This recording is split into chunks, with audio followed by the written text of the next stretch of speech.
Tanse, I'm Cree Nation. Welcome to APTN National News Daytime on this Monday. Thank you for joining us. A youth has been charged in the death of a man in the Starblanket Cree Nation in southern Saskatchewan. According to the File Hills First Nations Police Service, police responded to a report of a homicide in the Starblanket Cree Nation at around 12:05 a.m. on February 18th on Wednesday morning. A man was found deceased at a home and a teenage boy was arrested at the scene. RCMP took over the investigation and said the boy and the man knew each other. The youth cannot be named due to the Youth Criminal Justice Act. He has been charged with 1 count of second-degree murder. The teen made his first court appearance last Thursday. Starblanket Cree Nation is located about 90 kilometers northeast of Regina, near Fort Capel. Alberta RCMP and the family are asking for the public's help in locating a man who went missing more than a week ago. According to Alberta RCMP, 20-year-old Carter Rogers was traveling from Devon to Rocky Mountain on Saturday, February 14th, when his 2025 Honda Civic got stuck in a ditch. The following day, Carter's car was found burned on an oil lease road in the Ochis First Nation. RCMP is asking anyone who has seen Carter to come forward with more information on his whereabouts. Carter Rogers is from Devon, Alberta. He is 5'2", 160 pounds with black hair, brown eyes, and a medium complexion. He was last seen wearing a black metal militia toque, a white tank top, and a black and white dress shirt. He was driving a 2025 blue Honda Civic with the license plate CWJ 5343. In a statement to APTN News, Carter Rogers' mother, Jennifer Rogers, said, RCMP are actively investigating and are asking for any information regarding Carter's whereabouts or his interactions in the days leading up to his disappearance. The discovery of his burned vehicle has significantly heightened concern for his safety. We will have more on this story in our evening newscast later today. Indigenous experts and leaders are weighing in on the latest travel advice from the federal government. It urges First Nations people crossing land borders into the U.S. to carry passports in addition to their status cards. CTV's Joseph Bernacki reports.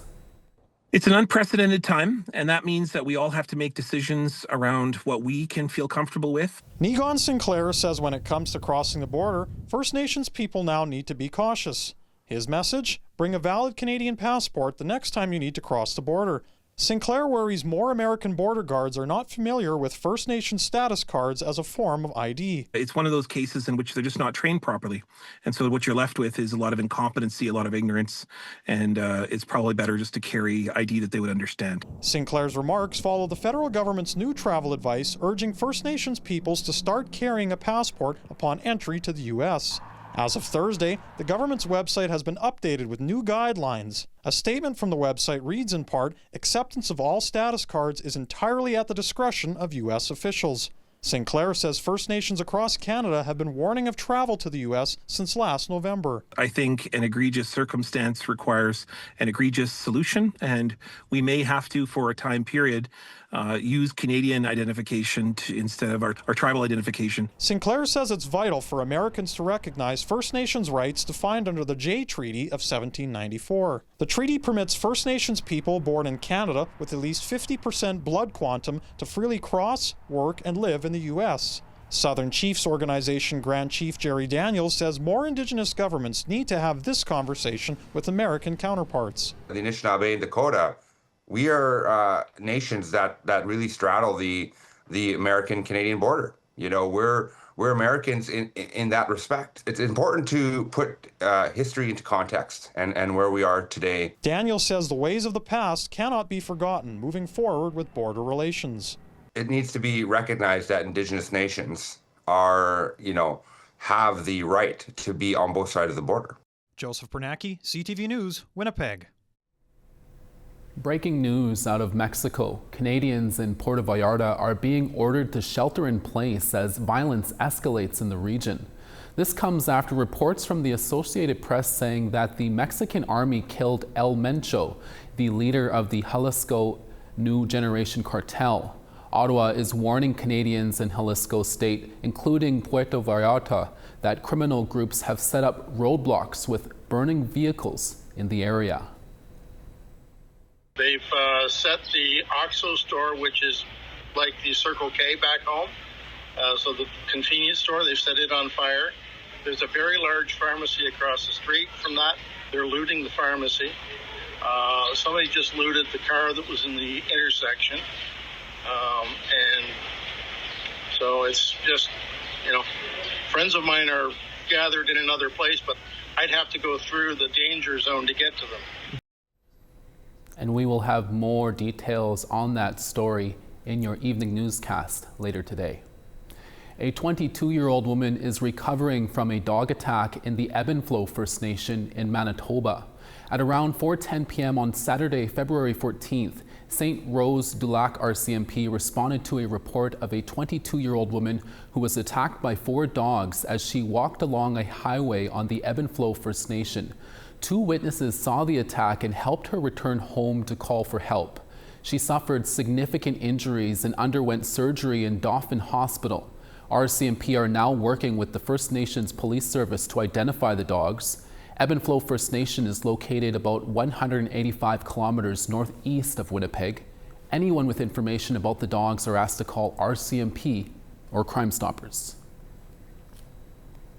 Secretary of State with the federal government MP Buckley Belanger visited Regina on Sunday to announce the federal government's support for a clean energy and technology composting facility at the Cowessess First Nation. CTV's Sierra D'Souza Butts reports. A unique waste disposal system was designed to help enhance food production on Cowessess First Nation, and the Government of Canada is providing funding for the Indigenous-led initiative. I'm proud to announce $855,000 through Prairie Scan for the Cowessess Ventures Limited.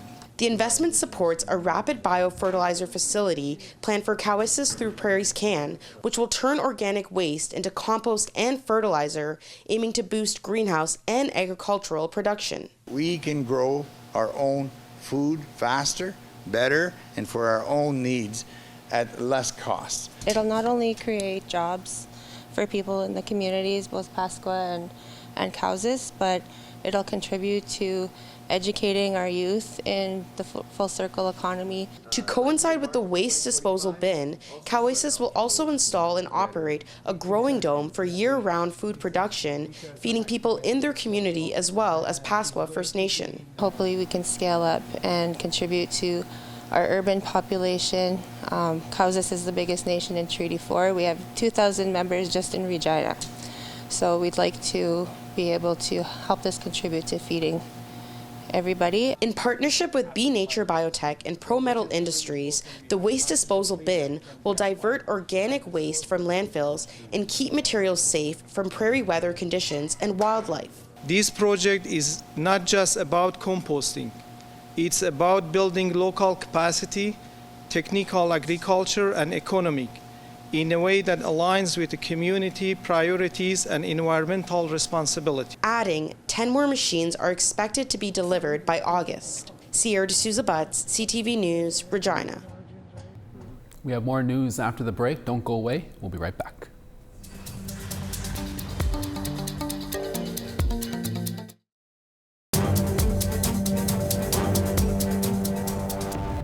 Welcome back. The federal government recently released information saying 759 businesses have been removed from the government's Indigenous Business Directory in 2024 and 2025. But there are differing opinions on what these numbers actually mean. APTN's Fraser Needham has that story. The data was provided as part of a response to a written question submitted in Parliament by Conservative MP Billy Moran. In a recent interview with APTN News, opposition critic for Crown Indigenous Relations Jamie Schmale said, the numbers show there continues to be big problems with fraudulent abuse of the government's Indigenous procurement program. As we found out through a study in the previous Parliament, there was fraud being taken place, in particular the Arrive Can or the Arrive Scam app that showed that there was massive fraud in that whole program, and the fact that there was very little, if any, Indigenous participation in that, and yet there were companies claiming Indigenous identity. But Canadian Council for Indigenous Business CEO Tabitha Bull has a different take. She noted of the businesses removed, only a small percentage, 78 businesses, were taken off because they did not meet the eligibility criteria. Bull said a much larger group are legitimate, but were removed from the list because the government was unable to make contact. There were many First Nation individual-owned businesses listed there, community-owned businesses listed there, businesses that we know that are legitimate Indigenous businesses. And then, when you really go and look into the reasons and see that there was a very small percentage actually that didn't meet the certification requirements. Interestingly, nowhere does it have a category called fraudulent. Abuse of the government's Indigenous procurement contracting system has been a hot topic in recent years, with media stories of various companies misrepresenting themselves in order to get on the list. However, one thing both Bull and Schmale agree on is the need to take the verification process for Indigenous businesses out of the government's hands. There are lots of Indigenous organizations already set up that have offered to help. They have come to us. They, I would assume, went to the government and had the same conversations, which has let us be involved. Indigenous identity is what we do. This is something that can be done with organizations already set up. We don't need a new bureaucracy. We can lean on Indigenous organizations themselves, entities that have proven track records. Bull said it is something her organization has been lobbying the government on for years. I think it should be held by an Indigenous organization. We look at, an example in Australia where they have an organization called Supply Nation that does this, and that the government then does their purchases through that marketplace. I think we're 8 years in that discussion of how it would be transferred to an organization or various organizations. Fraser Needham, APTN National News, Ottawa. Thank you, Fraser. An award-winning documentary called Bad Press is premiering for the first time on television on APTN.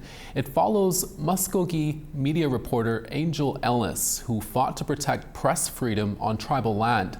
This after the leadership of the Muskogee Cree Nation in Oklahoma began censoring their tribal news outlet. APTN's Angel Moore has that story. The documentary Bad Press is a dramatic account of tribal leadership controlling their media after a reporter exposed alleged corruption. Becca Lansbury Baker is the co-director of Bad Press and former employee of Muskogee Media. She says Bad Press was made to uphold democracy and transparency, so that they can do the type of reporting that makes them accountable to the citizens. Because after all, those are the folks that are electing your tribal leaders. So how are they going to be educated if not for our own tribal media outlets who are covering our stories? It started back in 2018 when Muskogee Nations Council repealed the Free Press Act, which caused Muskogee Media to come directly under control of the principal chief and his cabinet. Ellis was fired in 2011 after she reported the alleged corruption. She says that began discussions among citizens about the value of free press. When we put our very first photograph of our tribal government arresting people for alleged embezzlement charges, and that led to the citizens really paying a lot of attention on the potential impacts that the media could have for them. Lansbury Baker worked at Muskogee Media from 2008 till 2013 as a writer and editor. She says after Ellis's article, her job was threatened by tribal leadership. But basically there was this kind of veiled threat of you need to stop, reporting on the things that you're reporting on, or we're going to can you too. Ellis eventually got her job back in 2018, and by this time, the citizens demanded tribal leaders stop controlling their media. And the public was asking the tribal government to unshackle the press and actually let the press operate without that government control. And as the citizens applied pressure to their elected officials, it became a topic that the elected officials could no longer ignore. Bad Press premieres on APTN on March 28th. Angel Moore, APTN National News, Jabutuk, also known as Halifax. We now want to tell you about last week's web poll results. Our first question we asked, would you be concerned for your safety if you won a large amount of money in the lottery? 57% said yes, 27% said no, and 16% were unsure. Our second question we asked, what are your thoughts on gun control in Canada? 17% said the gun control laws are sufficient, 11% said the gun control laws are too strict, 57% said the gun control laws are not strict enough, and 15% were unsure. And our last question we asked, given the current state of international politics, should the government prioritize military spending over social issues like housing and addressing the drug crisis? 16% focus on military, 52% said focus on social issues, and 32% were unsure. Thank you to everyone who voted. We will post our new web poll questions on our website later this week. Algonquin artist, writer, and television producer Jay Ojig is our next guest on the show. After the break, he'll tell us about his new children's book. We'll be right back.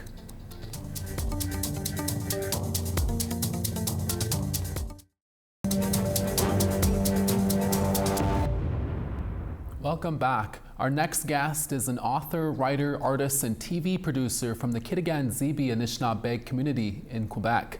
Best known for his creation of the children's show Kagagi the Raven on APTN, author Jay Ojig has now just released his new children's book titled Kaboom, Volume 1, Blast Off. It's a story about an Indigenous superhero that follows Grey Wolf and his dog Shadowbird, who are both on a mission to protect Indigenous artifacts from nefarious tomb robbers. If that ain't a reason to pick this book up and read it, I don't know what is. Our TR Wheatley recently interviewed Jay Ojig. Here's that interview. Jay Ojig, thank you for making some time for us here today. Can you tell us about your latest book, Kaboom, Volume 1, Blast Off, and why you wanted to write it? Yeah, it's a brand new book. It just came out. It's 140 pages from Scholastic Canada. It's about a young Indigenous superhero named Kaboom. And he's part of this global network of underground Indigenous operatives who battle colonialism and threats to the environment and reclaim stolen Indigenous artifacts. It's a lot of fun, and I wanted to write it because I wanted to try to give as many Indigenous kids as possible a chance to see themselves reflected positively and in a heroic way. So having a network of a bunch of different kind of Indigenous heroes, I think, gives us that opportunity. It's something I'm really proud of. Absolutely, and I guess you talked about it a little bit there, but I understand that Grey Wolf and Shadowbird are on a mission to protect Indigenous artifacts from tomb robbers. I guess why was this topic so important for you to tell children about? Sure, so Grey Wolf and Shadowbird are Kaboom's parents. They're superheroes, super agents as well, and members of this network. And the situation that we're talking about is there's a character named Montana Johnson, and he's legally very distinct from any archaeologist you might have seen in big budget movies starring a guy who might have also played Han Solo. But when I was a kid, I remember watching Indiana Jones and the Raiders of the Lost Ark and seeing, Indiana Jones goes in this cavern and he finds this artifact, this golden stone statue or idol, and he takes it because he says it belongs in a museum. And he leaves the cavern, and then the Indigenous people of that area are there, and they chase him because he's taking it. And as a kid, I don't think you could, even as an Indigenous kid, I don't think I really processed that. And as I got older, I realized what he's doing is thievery. Like, he's stealing an artifact from those Indigenous people. And I just want to kind of, approach that in a way of saying, is this really heroic? Like, that mentality needs to go away. Those people are not discovering our things, they're stealing them. And that's something that I think more kids should probably be aware of. And maybe it helps them think like, Indiana Jones or Montana Johnson, sorry, they're two legally distinct things. I need to make that clear. Montana Johnson isn't discovering artifacts, like he's stealing them. So maybe kids think, is Montana Johnson going to come and discover my Nintendo Switch? That sounds illegal. So yeah, hopefully it just helps to help people see it in the way as it really should be seen, as thievery. Mm-hmm. And I guess as Indigenous people, and you mentioned superheroes, but on our side of things, I guess this is considered a superhero. So I guess what's something that we don't see a lot of here? I guess, is this another important point that you wanted to make with this story, you know, that we could pretty much be anything that we set our minds to? I think one of the things we need to be seeing is when we see Native superheroes predominantly from these American companies, like all too often, if not every time, there's Indigenous superheroes created by non-Native people. And what we need to be doing is creating our own, and now I think the difference is we can create our own Indigenous superheroes or characters, and we're finding that we can do them through large platforms. So Scholastic Canada is the largest publisher of children's books on the planet. So to have something like Kaboom, that's a major mainstream release from a company that big by Indigenous creators. I'm from Kitigan-Zibi and Anishinaabe. The artist Casey Oster is from Rainy River First Nation. So what we have is an Indigenous superhero book created 100% by Indigenous creators. And what we're seeing a lot of the times, like I said, from whether it's Disney or Warner's, is they're hiring non-Native people to create these characters, and they're not authentic, and they don't ring true to us. So the only way for us to improve things is, honestly, if we do it ourselves. And that's a big part of what we're trying to do, and trying to also tell kids and show kids we can do it too. Like, I'm just a meathead kid from the res. I watch football, I lift weights. If I did it, you can do it too. So hopefully that's a part of the message that's coming through with Kaboom. That's so important. I mean, for all kids in general, but especially, you know, when they always talk about reserve kids and how, you know, that the stigma around that, you know, but you've also done TV, you've done children's books now. Jay, I guess what's next for you in your career? Well, I think I've hit almost everything I wanted to do. I created a list at some point where it was like comics, TV show, which I did with Kagagi on APTN a couple of years ago. I have my debut novel coming out next year through Tundra Penguin Random House, which is amazing. It's a YA novel. I've done several graphic novels. The only things left for me that I set out to do that I haven't would be like a feature film and some work in video games. But, you know, I'm not that old yet. There's still some time. My knees and back might disagree occasionally, but I still have some time to get there. And who knows, maybe someday we'll see Kagagi come back to APTN. I think that would be fun. That would be definitely fun. I guess in our last question here, you know, for other young Indigenous writers or just Indigenous writers out there in general, Jay, what words of wisdom do you have for them in writing a book? Well, like I said, if I can do it, you can do it too. At the end of the day, to me, what it comes down to is we all have a unique worldview. We see the world in a way that no one else can. So don't try to emulate others. Your worldview, your unique perspective on things is what makes you special.